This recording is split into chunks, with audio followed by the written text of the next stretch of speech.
O que significa ser respeitado? O medo ou o amor seria mais eficaz? O que realmente significa liderar e ser liderado? Qual é o verdadeiro significado de sucesso e bondade em um mundo repleto de malícia e ambiguidade? Essas questões, entre muitas outras, foram levantadas e tentativas de respostas foram feitas por um dos mais revolucionários filósofos políticos da história, Nicolau Maquiavel. Maquiavel dedicou seu trabalho a questionar e desmantelar ideias sobre bondade, crueldade, liderança e poder.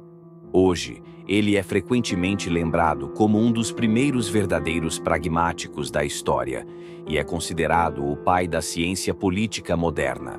Independentemente de haver uma verdade universal em suas ideias ou da ausência dela, de suas intenções ou das diversas interpretações de sua obra, há muito o que aprender com Maquiavel sobre o que fazer e o que evitar na vida. Ele nasceu em Florença, na Itália, em 1469. Seu pai era doutor em Direito, embora sua carreira tenha sido, em grande parte, mal sucedida. Contudo, o que parece ter sido mais importante para a história de Maquiavel do que a profissão paterna foi a inclinação de seu pai para a leitura, especialmente de autores gregos, o que lhe deu acesso a uma biblioteca de livros e ao hábito da leitura. Isso certamente ajudou a formar a base de sua percepção e sensibilidade que viriam a definir sua visão única. A filosofia de Maquiavel também pode ser amplamente atribuída às condições políticas de Florença durante sua vida. No século XV, a República de Florença estava marcada por conflitos e caos constantes, frequentemente resultando em disfunções, insegurança, violência e tirania. Ali, golpes, enganos, assassinatos e lutas intensas pelo poder eram eventos comuns. Os papas travavam guerras e as alianças mudavam constantemente. Mais importante ainda, os eventos políticos e sociais do Renascimento em Florença mostravam uma clara discrepância em relação aos ideais e intenções que afirmavam estar baseados nos princípios do cristianismo, como bondade e humildade.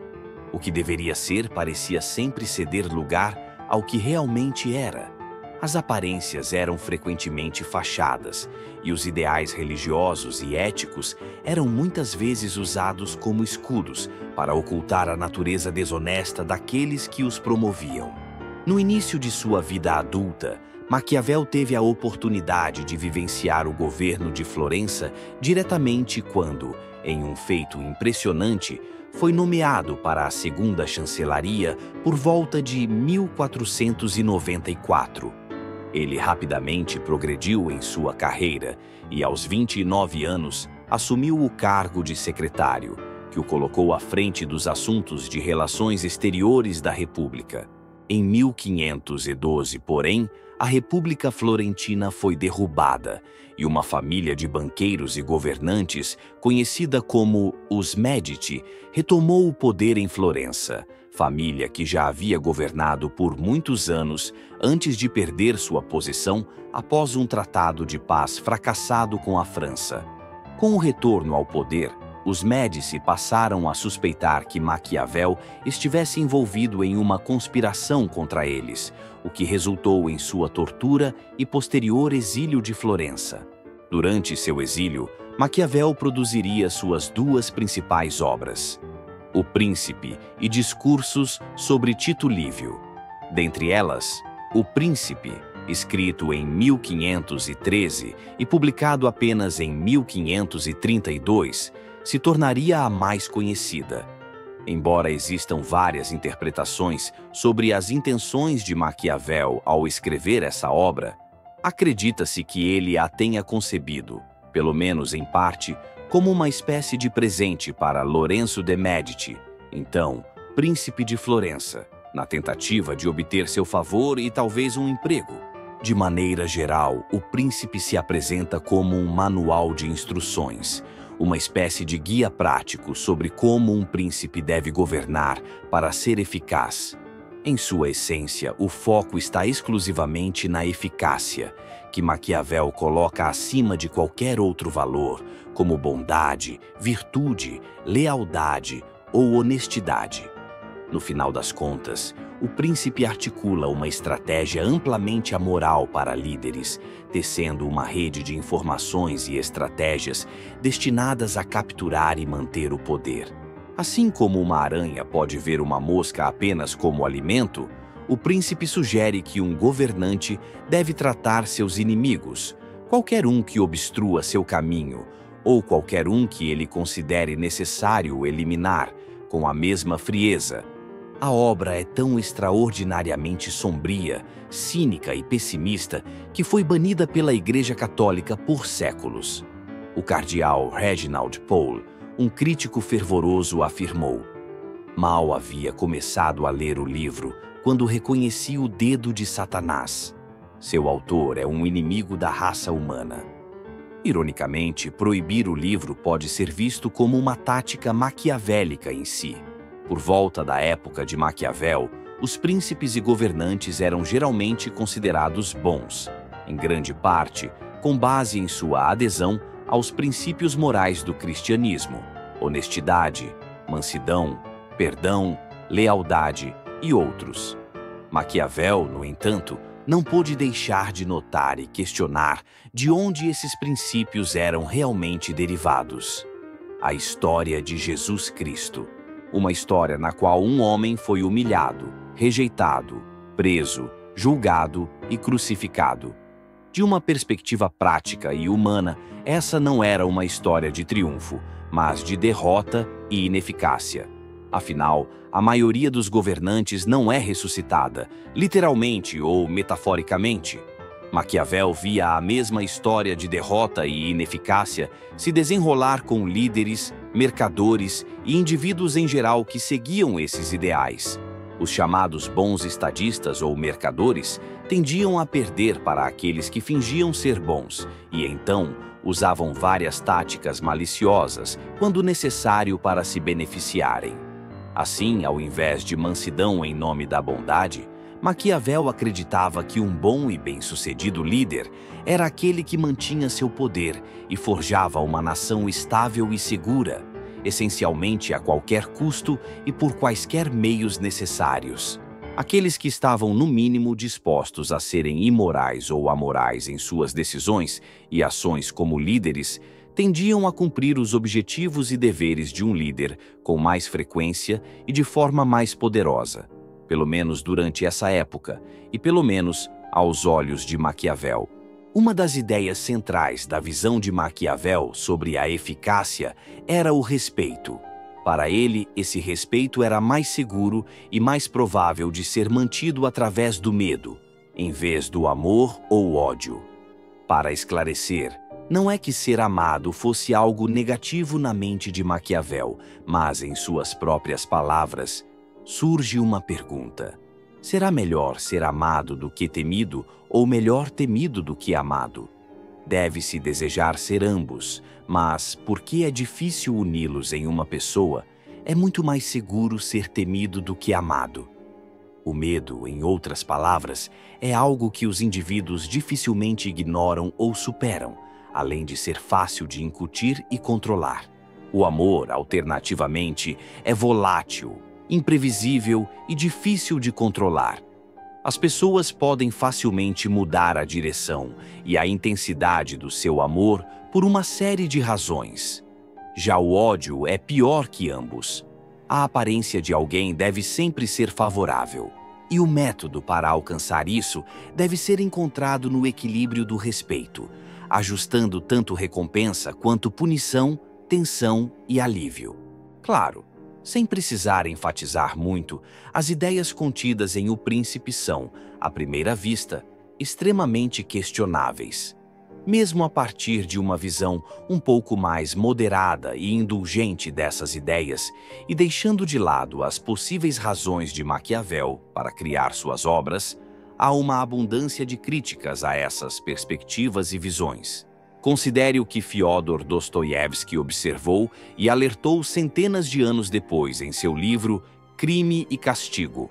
com o personagem Rodion Raskolnikov. Raskolnikov é puramente racionalista e nihilista, usando qualquer método possível para se beneficiar e servir a si mesmo, mas acaba, no fim, sendo privado e atormentado por essa visão. Considere também o imperativo categórico de Immanuel Kant, com o qual ele argumenta que ações morais devem sempre se basear em princípios que considerem como todos devem agir e desejariam viver, e não baseadas em resultados, circunstâncias ou desejos subjetivos. E talvez o mais convincente, considere os próprios fundamentos da moralidade geral e da bondade, que sugerem que, para viver em um mundo melhor, cada um de nós deve agir de acordo com a maneira como gostaríamos que esse mundo fosse, como gostaríamos que os outros agissem e nos tratassem.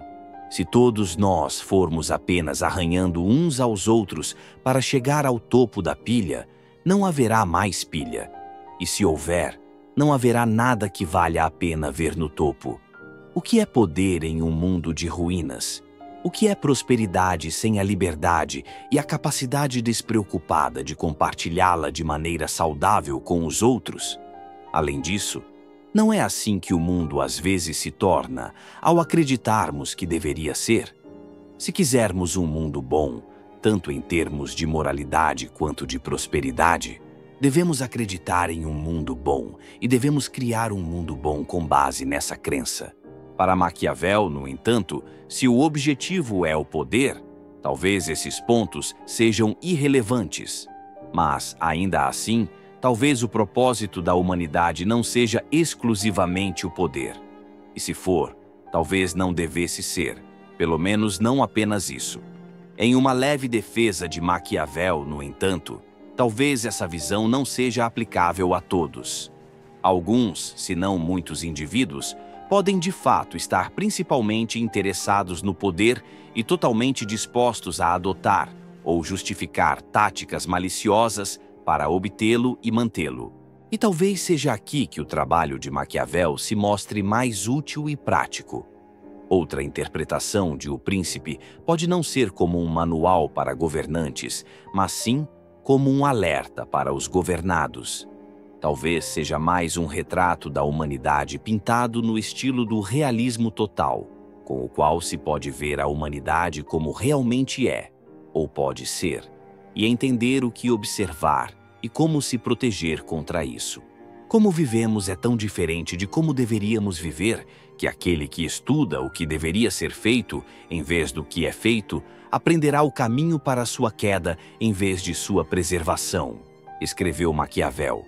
Indo um pouco além do campo exclusivo do governo, podemos e provavelmente deveríamos considerar certo grau das percepções de Maquiavel em nossas próprias vidas.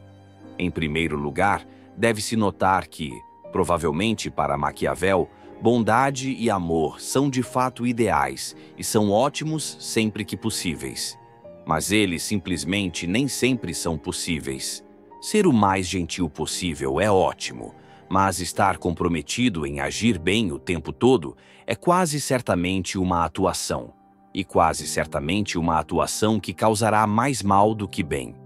A verdade é que, mesmo as pessoas mais gentis e bem-intencionadas, nem sempre podem ser boas ou agradáveis. E nem deveriam. Isso não é apenas impossível, mas às vezes vai contra os próprios objetivos de bondade e gentileza.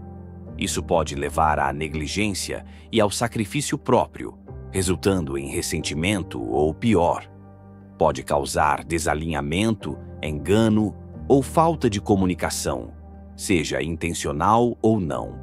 Se a gentileza for sempre o único objetivo, será necessário ocultar constantemente as próprias visões, esperanças e desejos para evitar desagradar ou ofender alguém, o que inevitavelmente deixa a verdade oculta. E claro, a verdade sempre vem à tona. Ocultá-la apenas a faz retornar de forma mais severa. A vida é, em essência, uma série de trocas complicadas, incluindo aquelas entre ética e agradabilidade. No fim das contas, cada um de nós é parte do retrato da humanidade em nossa própria vida. Todos somos participantes de grupos e sociedades, tanto locais quanto amplos. Cada um de nós lidera e é liderado. E todos experimentamos diferentes dinâmicas e graus de poder, mesmo que não tenhamos interesse em poder significativo ou em participar dos jogos de política e governo. O poder se estende a tudo com o qual nos envolvemos. Ter qualquer liberdade significa ter o poder de resistir e impedir imposições. E independentemente de os humanos serem inerentemente bons, maus ou neutros, todos nós encontraremos pessoas ruins tentando se impor sobre nós, ou, de outra forma, pessoas boas tentando se impor. Inevitavelmente, algumas pessoas vão tentar te derrubar, se aproveitar de você, te ignorar, te menosprezar ou até mesmo te machucar, se você permitir. Os homens são tão simples de mente e tão dominados por suas necessidades imediatas que um homem enganoso sempre encontrará muitos prontos para serem enganados, escreveu Maquiavel. Por isso, é de extrema importância que não permitamos isso. Não deixe que o enganem, mas também não se torne como eles. Não engane desnecessariamente. Toda vez que deixamos de defender nosso próprio mundo, abrimos a porta para a disfunção e a desordem dentro dele. Mas, da mesma forma, cada vez que falhamos em promover a bondade para dentro e para fora no mundo, fechamos a porta para a esperança de um mundo em que realmente vale a pena viver. Antes de falecer em 1527, Maquiavel escreveu diversas outras obras, incluindo A Arte da Guerra e Histórias Florentinas.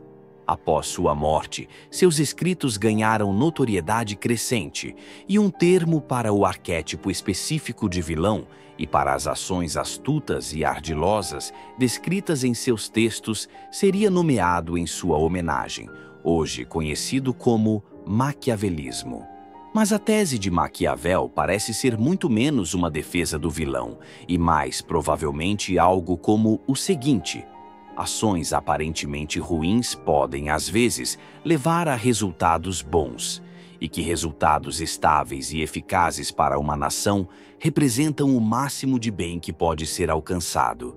Se essa é uma boa tese ou não, é outra questão.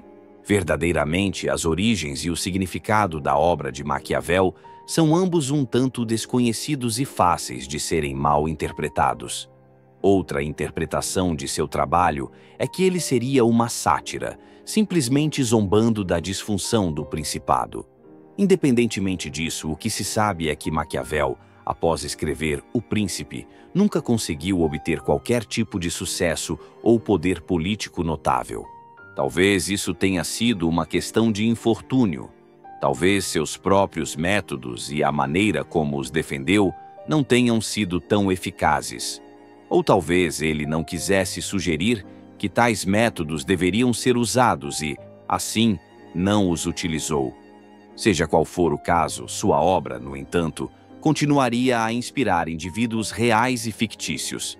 Ele inspiraria o trabalho de filósofos como Jean-Jacques Rousseau, Friedrich Nietzsche e Francis Bacon, líderes como Henrique VIII, Carlos V e provavelmente incontáveis outros, incluindo, talvez, os pais fundadores da América e atuais líderes mundiais.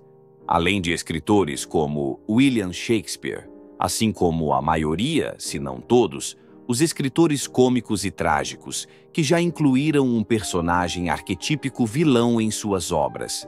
Talvez mais notavelmente, a reação adversa da maioria das pessoas a pelo menos as interpretações mais vilãs de Maquiavel demonstra um impulso humano inato em direção a algo melhor.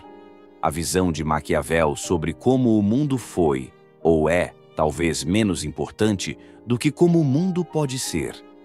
Um homem, escreveu Maquiavel, que está acostumado a agir de uma maneira nunca altera. Ele deve vir à ruína quando os tempos, ao mudar, não estão mais em harmonia com os seus caminhos. Com isso, talvez o próprio Maquiavel soubesse melhor do que levar suas ideias a sério em todos os momentos da história. A humanidade se adaptou e evoluiu muito desde as condições do Renascimento. Cada um de nós é uma nova pincelada no retrato da humanidade, e cabe a cada um de nós tentar pintar um sorriso no rosto, e está no ar para cada um de nós decidir se o sorriso é genuíno. Maquiavel nos mostrou que o poder nunca é simples e que o mundo pertence àqueles que sabem jogá-lo. E você, até onde iria?